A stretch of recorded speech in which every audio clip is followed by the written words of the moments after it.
हाँ भाई, शुरू किया जाए। तो हमारे आपके बीच में चर्चाएं चल रही थी।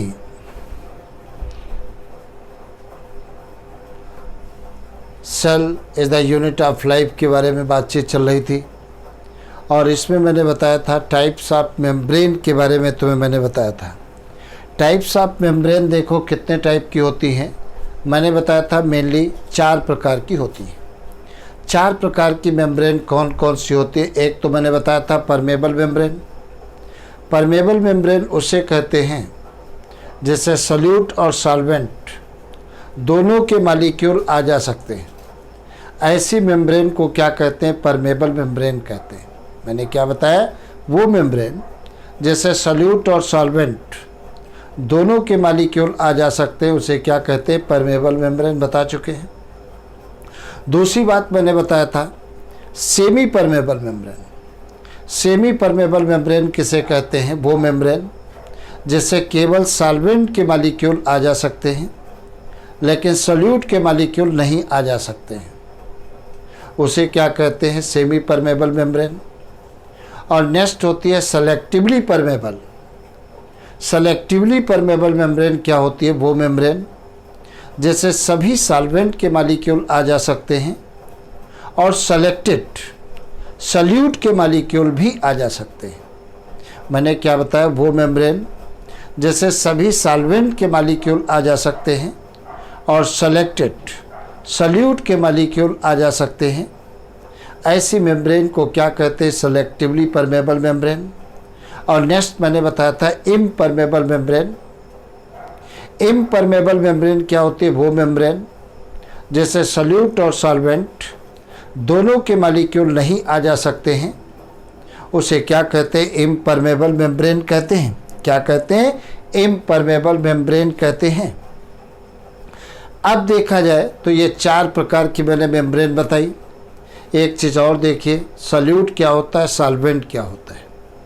जैसे आप सॉल्यूशन बनाते हैं या घर में शक्कर का शरबत जब बनाया जाता है तो पानी ज़्यादा मात्रा में लिया जाता है, मतलब वाटर ज़्यादा मात्रा में लिया जाता है और शक्कर कम मात्रा में ली जाती है। तो जिसकी मात्रा ज़्यादा होती है उसे सॉल्वेंट कहते हैं और जिसकी मात्रा कम होती है उसे सॉल्यूट कहते हैं। या दूसरे रूप से समझिए, जो चीज़ घुलती है उसे सॉल्यूट कहते हैं और जिसमें घुलती है उसे सॉल्वेंट कहते हैं। जैसे शक्कर घुलती है तो शक्कर क्या होगा? सॉल्यूट होगा। और पानी में घुलती है तो पानी क्या होगा? सॉल्वेंट होगा। तो ये बात तुम्हें याद रखना है, जिसकी क्वांटिटी कम होती है उसे सॉल्यूट कहते हैं और जिसकी क्वांटिटी ज़्यादा होती है उसे सॉल्वेंट कहते हैं। तो सेलेक्टिवली परमेबल मेम्ब्रेन और सेमी परमेबल मेम्ब्रेन में थोड़ा तुम्हें ध्यान रखना है। सेमी परमेबल मेम्ब्रेन में केवल सॉल्वेंट के मॉलिक्यूल आ जा सकते हैं और सॉल्यूट के मॉलिक्यूल बिल्कुल नहीं आ जा सकते हैं। और सेलेक्टिवली परमेबल मेम्ब्रेन में सभी सॉल्वेंट के मॉलिक्यूल आ जा सकते हैं और सेलेक्टेड सॉल्यूट के मॉलिक्यूल आ जा सकते हैं। सभी नहीं, सेलेक्टेड सॉल्यूट के मॉलिक्यूल आ जा सकते हैं, तब उसे सेलेक्टिवली परमेबल मेम्ब्रेन कहते हैं। अब देखा जाए प्लाज्मा मेम्ब्रेन या सेल मेम्ब्रेन की स्ट्रक्चर को समझने के लिए कई साइंटिस्टों ने अपने अपने मॉडल दिए। सबसे पहला मॉडल कौन सा था? लैमिलर मॉडल। लैमिलर मॉडल किसने दिया था? डेनेली और डेविसन ने दिया था। किसने दिया था? डेनेली और डेविसन ने दिया था। ये मॉडल अच्छा नहीं था, सेल मेम्ब्रेन की स्ट्रक्चर को बिल्कुल नहीं समझा पाया, इसलिए ये फेल हो गया। फिर दूसरा मॉडल कौन सा आता है? रॉबर्टसन मॉडल या यूनिट मेम्ब्रेन मॉडल कहते हैं। क्या कहते हैं? यूनिट मेम्ब्रेन मॉडल कहते हैं। ये unit membrane model, unit membrane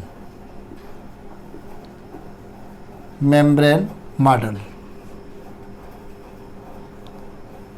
unit membrane model किसने दिया था? रॉबर्टसन एक साइंटिस्ट हैं, इन्होंने यूनिट मेम्ब्रेन मॉडल दिया।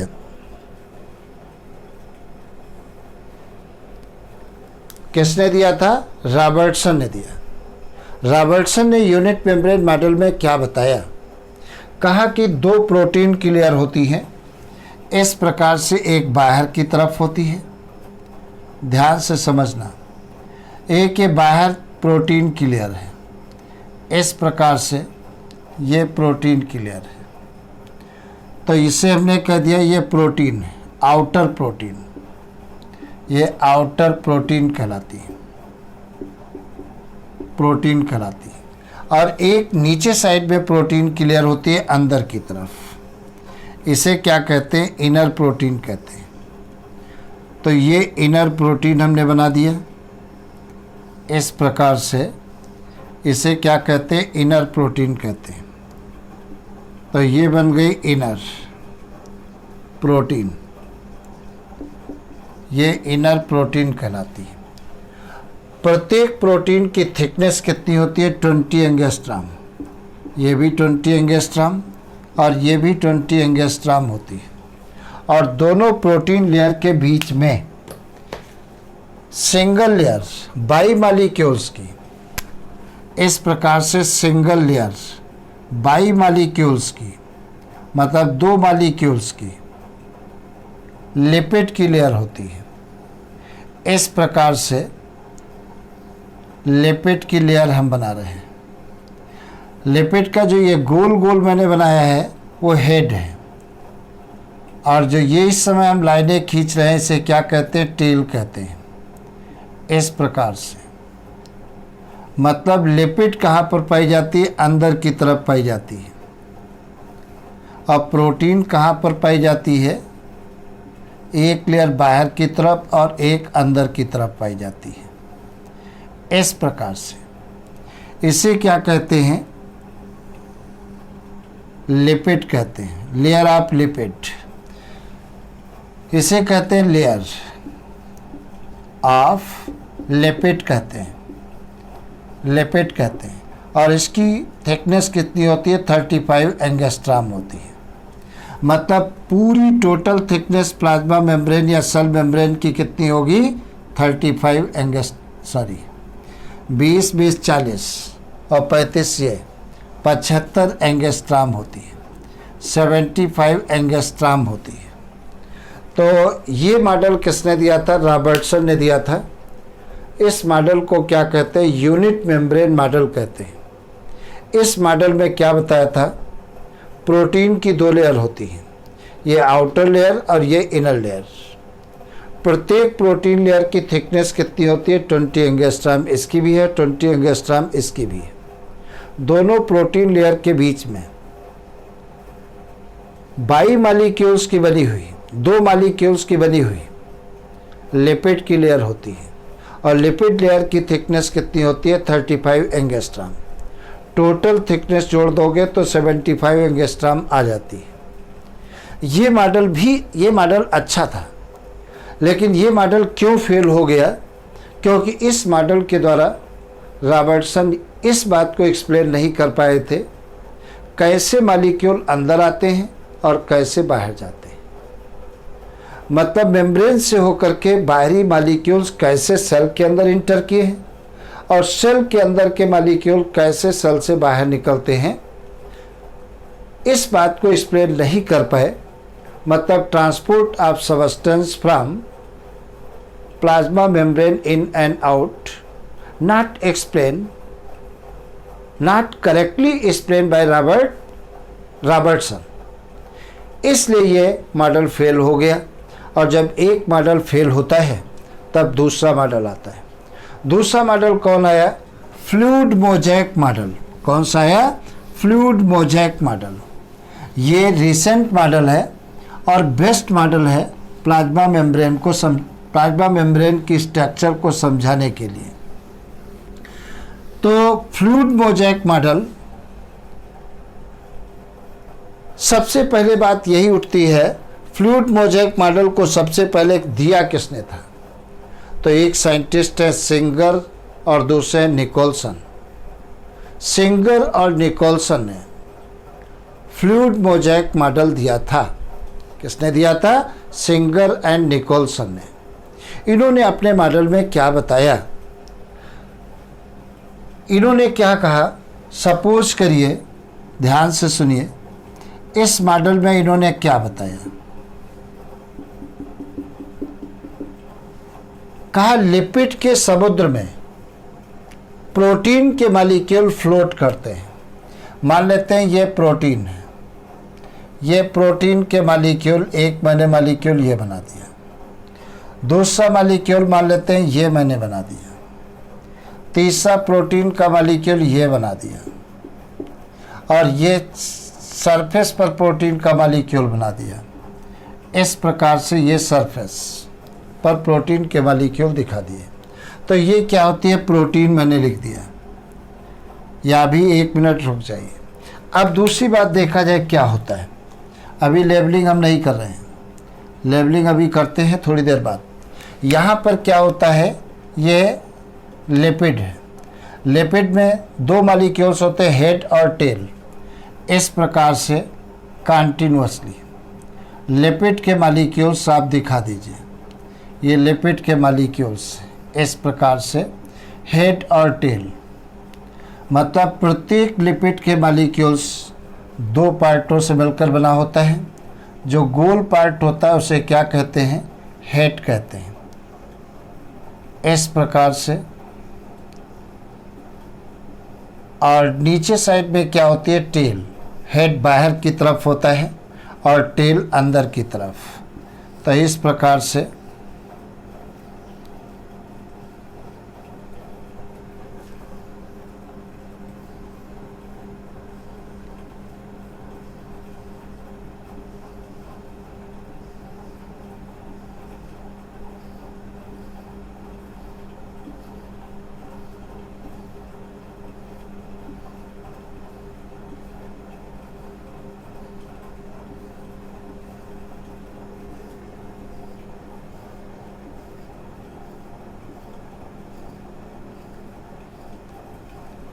इस प्रकार से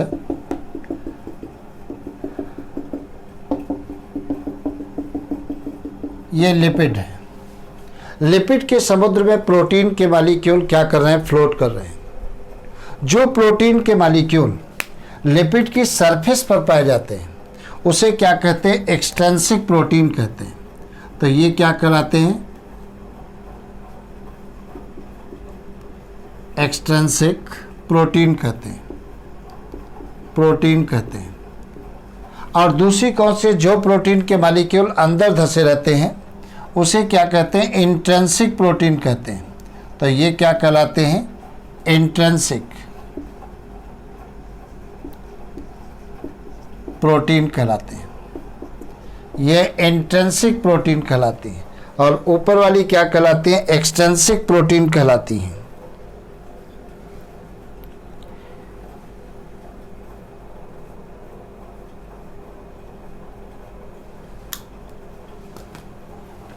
तो यहाँ पर देखा जाए क्या होता है, लिपिड का समुद्र होता है और इसमें प्रोटीन के मॉलिक्यूल तैरते रहते हैं। ठीक उसी प्रकार से जैसे समुद्र के पास आप जाइए और उसमें एक बर्फ का टुकड़ा डाल दीजिए। समुद्र का पानी कभी स्थिर नहीं रहता है, हमेशा उसमें लहरें उठती रहती हैं। उन लहरों के कारण कभी तो बर्फ का टुकड़ा पानी के अंदर चला जाएगा और कभी सरफेस पर आ जाएगा। अगर बर्फ का टुकड़ा समुद्र की सरफेस पर आ जाता है तो उसे हम आसानी से अलग कर सकते हैं, और अगर बर्फ का टुकड़ा पानी, समुद्र के पानी के अंदर चला गया है तब उसे हम आसानी से बाहर नहीं निकाल सकते। उसी प्रकार से सिंगर और निकोलसन ने जो फ्लूइड मोज़ेक मॉडल दिया है उसमें लिपिड को किससे कंपेयर किया गया है, समुद्र से, और प्रोटीन को किससे कंपेयर किया गया है, बर्फ के टुकड़े से। फ्लूइड मोज़ेक मॉडल को क्वासी फ्लूइड मॉडल भी कहते हैं। क्वासी मतलब अर्ध तरल मॉडल भी कहते हैं। तो इसमें लिपिड कैसी होती है, अर्ध तरल होती है, सेमी फ्लूइड होती है, और उसमें प्रोटीन के मॉलिक्यूल फ्लोट करते हैं। जब प्रोटीन के मॉलिक्यूल लिपिड की सरफेस पर आ जाते हैं तो इन्हें हम आसानी से बाहर निकाल सकते हैं। तब इसे क्या कहते हैं? एक्सट्रिंसिक प्रोटीन कहते हैं। और जब प्रोटीन के मॉलिक्यूल लिपिड के अंदर धंस जाते हैं, ये अंदर धंस गए, अब इनको हम आसानी से बाहर नहीं निकाल सकते हैं, तो इस प्रोटीन को क्या कहते हैं? इंट्रिंसिक प्रोटीन कहते हैं। क्या कहेंगे? इंट्रिंसिक प्रोटीन कहते हैं।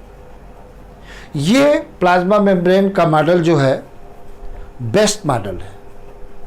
इससे इजीली समझाया जा सकता है transport property of substance from plasma membrane. Plasma membrane से कैसे मॉलिक्यूल अंदर आते हैं और कैसे बाहर जाते हैं। तो ये फ्लूइड मोज़ेक मॉडल है और ये तुम्हें 9th में पूछा जाता है। जब भी एग्ज़ाम होगा टीचर खूब पूछते हैं।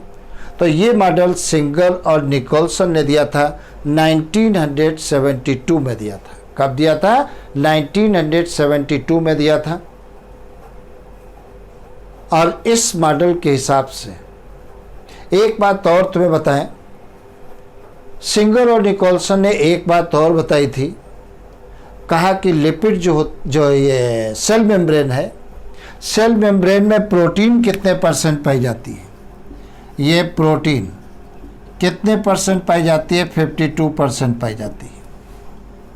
लिपिड कितने % पाई जाती है? ये लिपिड कितने % पाई जाती है? 40% पाई जाती है, 40% पाई जाती है। और कार्बोहाइड्रेट कितनी पाई जाती है? कार्बोहाइड्रेट जो है वो 7% पाया जाता है। इस प्रकार से ये 100% आपका आंसर आ गया। तो तुम्हें कभी भी क्वेश्चन पूछ लिया जाए कि बताइए सेल मेम्ब्रेन कितने पार्टों से मिलकर बनी होती है, तो 3। सबसे ज़्यादा कौन सी पाई जाती है? प्रोटीन। ये हम नहीं कह रहे हैं, ये सिंगर और निकोलसन ने कही थी। प्रोटीन कितने % पाई जाती है? 52%। लिपिड कितने % पाई जाती है? 40%। और कार्बोहाइड्रेट कितने % पाया जाता है? 7%। ये बात तुम्हें याद रखना है। मतलब स्मॉल अमाउंट में इसमें कार्बोहाइड्रेट भी मौजूद होता है। तो ये तुम्हारी सेल मेम्ब्रेन की स्ट्रक्चर थी, जो किसने दिया था? सिंगर और निकोलसन ने दिया था।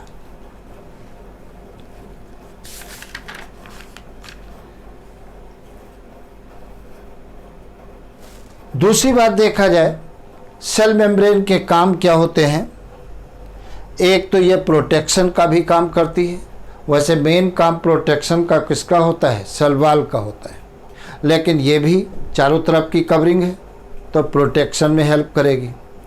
दूसरा काम क्या होता है, सेल मेम्ब्रेन से होकर के कौन से मॉलिक्यूल सेल के अंदर आने हैं और किन को नहीं आना है, इन पर कंट्रोल किसका होता है? सेल मेम्ब्रेन का होता है। क्योंकि सेल मेम्ब्रेन जो है वो सेलेक्टिवली परमेबल है। सॉल्वेंट के मॉलिक्यूल को तो आने देगी, लेकिन कौन से सॉल्यूट को अंदर आने देना है और कौन से सॉल्यूट के मॉलिक्यूल अंदर नहीं आने देना है, इस पर कंट्रोल किसका होगा? सेल मेम्ब्रेन का होता है। सेलेक्टिवली परमेबल है। बात समझे?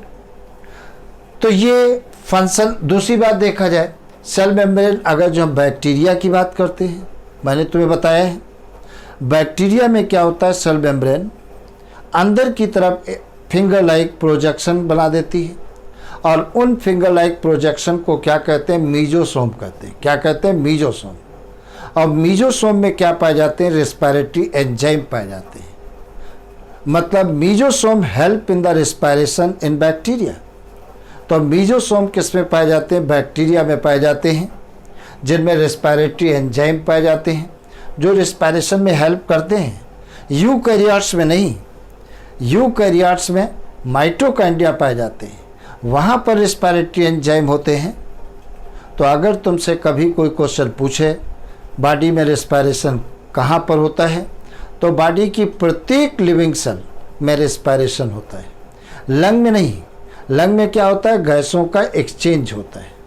ब्लड से CO2 लंग में आ जाती है और लंग से ऑक्सीजन ब्लड में चली जाती है। ये प्रोसेस, इसे एक्सचेंज ऑफ गैसेस कहते हैं। और रिस्पायरेशन कहाँ पर होता है? सेल के अंदर होता है, ये बात ध्यान रखना। और कैसी सेल के अंदर? जो सेल लिविंग होगी उसमें रिस्पायरेशन होगा। तो ये क्या होते हैं? फंक्शन होते हैं किसके? सेल मेम्ब्रेन के होते हैं। अगली बात देखा जाए, जो मटेरियल का मूवमेंट होता है, ट्रांसपोर्ट होता है, वो मेनली दो प्रकार से होता है। एक पैसिव ट्रांसपोर्ट होता है और दूसरा एक्टिव ट्रांसपोर्ट होता है, और तीसरा एक और समझ सकते हो, बल्क ट्रांसपोर्ट होता है। मैंने क्या बताया? सेल मेम्ब्रेन से होकर के जो मटेरियल का ट्रांसपोर्ट होता है वो तीन प्रकार से होता है।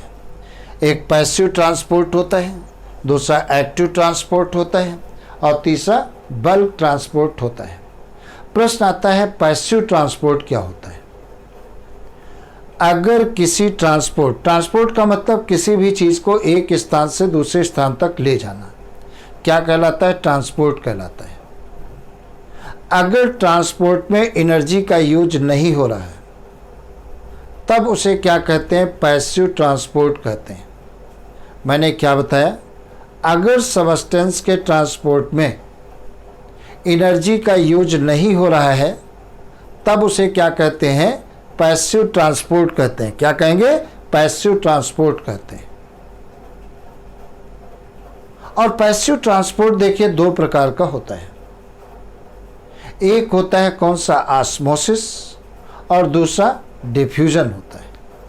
पैसिव ट्रांसपोर्ट दो प्रकार का होता है। एक होता है कौन सा? ऑस्मोसिस, और दूसरा कौन सा होता है? डिफ्यूजन। अब प्रश्न आता है ऑस्मोसिस क्या होता है? इसको जरा समझिए, ऑस्मोसिस क्या होती है?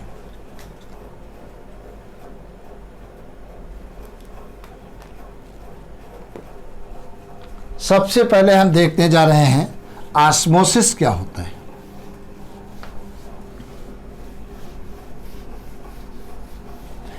ऑस्मोसिस की डेफिनेशन तुमसे पूछी जाएगी, ध्यान रखना है अपने को। जो हम बताने जा रहे हैं ध्यान से सुनिए। क्या करते हैं ऑस्मोसिस में? देखो, इस प्रकार से एक बर्तन हमने ले लिया, ये बर्तन हमने ले लिया, इसमें तो कोई दिक्कत नहीं, यह है। अब इस बर्तन के बीच में यहाँ पर एक मेम्ब्रेन लगा दी, और ये मेम्ब्रेन कैसी है? सेमी परमेबल मेम्ब्रेन है। इस मेम्ब्रेन को हमने क्या कह दिया? ये सेमी परमेबल मेम्ब्रेन है। तो इसको मैंने नोट कर दिया semi permeable, semi permeable membrane. अब देखा जाए इसमें क्या करते हैं? सॉल्यूशन भर लिया। इधर क्या है? वाटर है। इस प्रकार से ये वाटर, यहाँ पर भी हमने वाटर भर लिया। अब देखा जाए क्या होता है, इधर ये मैंने सल्यूट डाल दिया, ये सल्यूट के मॉलिक्यूल है। ये इधर भी क्या है? सल्यूट। इस प्रकार से यहाँ सल्यूट ज़्यादा है। जैसे आप शरबत बनाएं, दोनों में एक एक गिलास पानी लो, एक गिलास में शक्कर 4 चम्मच डाल दो और एक में 1 चम्मच डालो, तो ये सॉल्यूशन कैसा होगा? कंसंट्रेट होगा, कंसंट्रेट सॉल्यूशन। और ये सॉल्यूशन कैसा होगा? डाइल्यूट होगा, क्योंकि इधर शक्कर कम है, डाइल्यूट सॉल्यूशन। ये कैसा होगा? Dilute solution. तो इधर के वाटर के मॉलिक्यूल, ये वाटर के मॉलिक्यूल, इस प्रकार से ये वाटर के मॉलिक्यूल कहाँ जाते हैं? सेमी परमेबल मेम्ब्रेन से होकर के कहाँ जाएंगे? कंसंट्रेट सॉल्यूशन की तरफ जाएंगे, और तब तक जाएंगे जब तक कि दोनों तरफ सॉल्यूशन की कंसंट्रेशन इक्वल ना हो जाए। तब उसे क्या कहते हैं? ऑस्मोसिस कहते हैं। मतलब movement of solvent molecule from lower concentrate to higher concentrate solution through semi permeable membrane, this is known as osmosis. तो आज इतना, फिर कल मिलेंगे। और अगर लेक्चर अच्छे लगते हैं तो लाइक करिए, सब्सक्राइब करिए, जैसे मोटिवेशन मिले और हम तुमको जो लेक्चर देते हैं वो कंटिन्यूअस तुम्हारे तक पहुंचते रहें।